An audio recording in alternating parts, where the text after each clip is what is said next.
मोगाच्या न्हू आतां आमी शेपयेंतलीं मोतयां आयकुया. अमेरिकेच्या एका शारांत वेंचणूक आसली आनी वेंचणुकेक जायते उमेदवार आसले, पूण एका वाठारांत एकटो उमेदवार वेंचणुकेक रावलोलो आनी तो वाड्या वाड्यांनी वचून आपणाक वोट दिवंक जाय म्हूण जमाती घेतालो. एके राती सुमार 8 वरांचेर बरोच पावस येतालो, वादळ वारें कशें. ताच्या घराचेर येवन कोणें तरी बेल दामली. ताणें दार उक्तें केलां. थंय एकटो बरो मनीस बरो न्हेसलेलो पूण सगळो पावसान भिजला आनी तो त्या राजकारणी उमेदवाराक म्हणटा, सर म्हजी गाडी बंद पडली ह्या पावसाक लागून, तुमी येवन मातसो म्हाका आदार करशात. तेन्ना हो म्हणटा, बरें करता. आनी तेन्ना तो राजकारणी आनी कोणाक ताच्या वांगडा घेतले आनी ह्या मनशाक जो ताच्या घरा आयिल्लो ताका आपले गाडयेन घालून ते गेले. पण त्या मनशान म्हणलें, म्हजी गाडी हांगा आसा, रस्ते देगेन आसा सर. गाडयेंतल्यान ते देंवले आनी हो राजकारणी मनीस भितर गाडये भितर बसलो आनी चावी अशी घुंवडायली, गाडी स्टार्ट जाली. तेन्ना तो राजकारणी मनीस त्या मनशाक म्हणटा, तुजी गाडी सारकी आसा न्ही आनी तूं म्हणटालो ती चलना.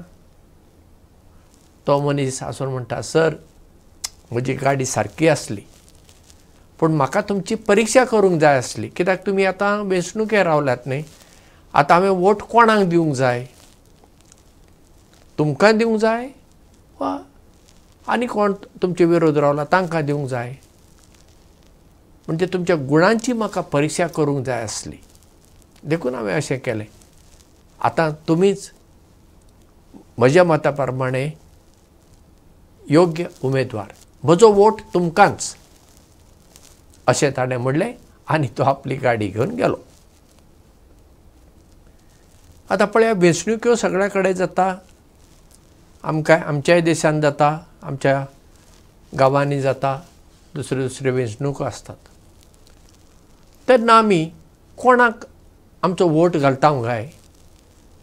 चडशे पळय आमच्या भारतांत एक पद्दत, हे राजकारणी लोकांक पयशे खावयतात, पयशे दितात नाजाल्यार कितें वस्तू दितात आनी वोट घेतात. आतां आमी शिकलीं मनशां न्ही, तर आमी वोट कोणाक दिवंक जाय? पयशे घेवन बिलकूल वोट दिवंक फावना.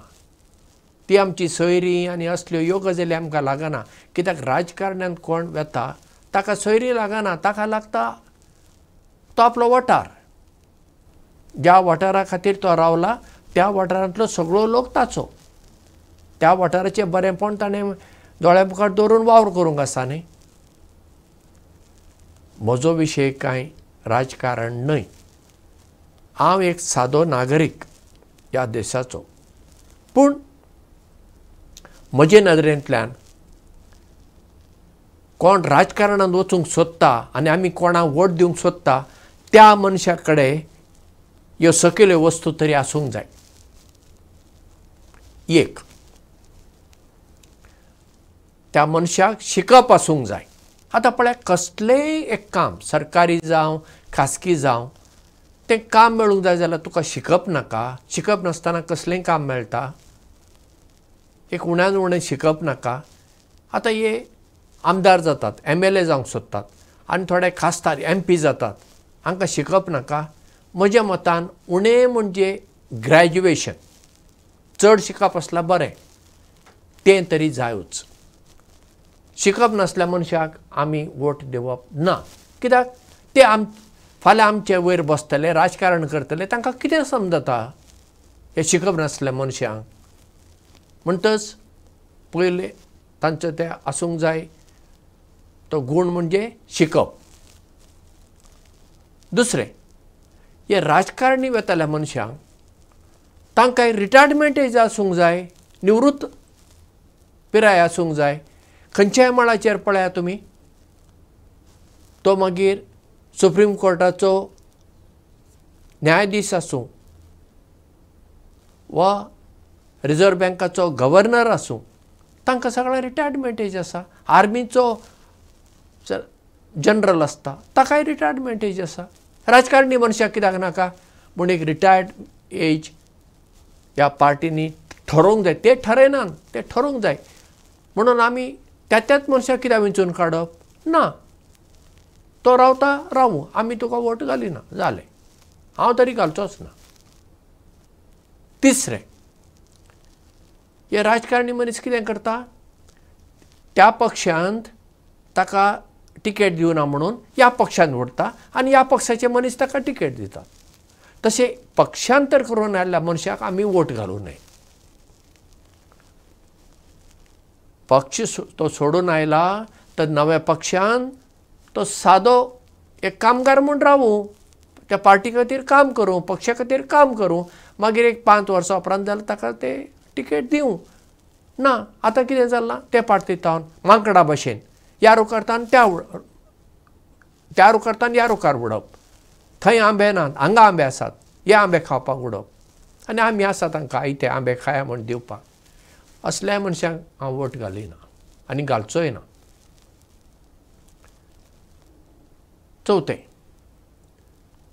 सगळेच म्हणटात 30 आनी 3% बायलांक रिजर्वेशन मेळूंक जाय. कित्याक? हांव म्हणटा 50% दिवया न्ही, दादलो आनी स्त्री समान न्ही, म्हणटच 50% तरी स्त्रियांक आसूंक जाय ना. आतां सगळे दादलेच रावतात, खंयचोच पक्ष चडशे स्त्रियां कडेन पळयच ना, उलयतात सगळेच. म्हणटच स्त्रियांनी राजकारणांत भितर सरूंक जाय आनी तांकांय थंय स्थान मेळूंक जाय. फुडें पक्ष इलेक्शनाक रावले, जिखून आयले, मागीर कितें करतात, पक्षांतर करतात. ते पार्टीसून हे पार्टीक ना. एक पोटी विंचून येतच 5 वर्सां मेरेन, भारताची हांव गजाल उलयतां, 5 वर्सां मेरेन तुवें त्याच पक्षांत रावूंक जाय. वा तूं एक इंडिपेंडंट कॅन्डिडेट, स्वतंत्र उमेदवार म्हूण रावला, तुवें स्वतंत्रच रावूंक जाय. तुवें आनी दुसऱ्या पक्षांत वचचें न्हय. आनी तसल्या मनशांक आमी फुडें वोटूच दिवंक फावना. म्हणजे पक्षांतर जावं नये तसलो कायदो पास करूं नाका पार्लिमेंटान. आतां कांय ना. कसलो कायदो आतां आसा, कितें पार्टीन खंय म्हाका सारकी खबर ना, 3तलो 1 वांटो जर तर फुडता तर तें पक्षांतर न्हय खंय अशें कितें तरी आसा. तसलें ना, उपकारना. पक्षांतरच ना. जे पार्टीन तूं विंचून आयला, लोकान तुका ते पार्टी खातीर तुका दिला, विंचून काडला, थंयच राव. अशें ह्या राजकारणी मनशां खातीर कायदे आसूंक जाय. ते पळय बसून आमचे खातीर सगळे कायदे करतात. तांकां कायदे नाका, तांकांय कायदे आसूंकूच जाय. म्हणटच अशेंच केल्यार मात्र आमचो देश मुखार वेतलो. पण आतां राजकारणी पळया, तांकां कितल्यो सुविधा आसा, तांकां विचारतलोय कोण ना म्हणल्या भशेन. उरल्या सगळ्यांक पळय अधिकाऱ्यांक न्ही तांकां कायदे नेम लागतात, हांकां कायदे नेमूच लागना म्हणल्या भशेन. अशें जावंक उपकारना. आनी म्हत्वाचें म्हणल्यार तो आतां वेंचणुकेक निवडून आयलो आनी जर तर तो भ्रश्टाचारान व्हडल्यान सांपडलो तर ताका लोकांक देंवोवपाक जाय. होय अधिकार लोकांक आसूंक जाय. वोट घेवप आनी मागीर आपणाक जाय तशें करप हें उपकारना. बाकीच्या खंयच्याय मळांत अशें जायना. RBI गव्हर्नर आसा, ताका आपणाक जाय तशें करूंक मेळटा ना.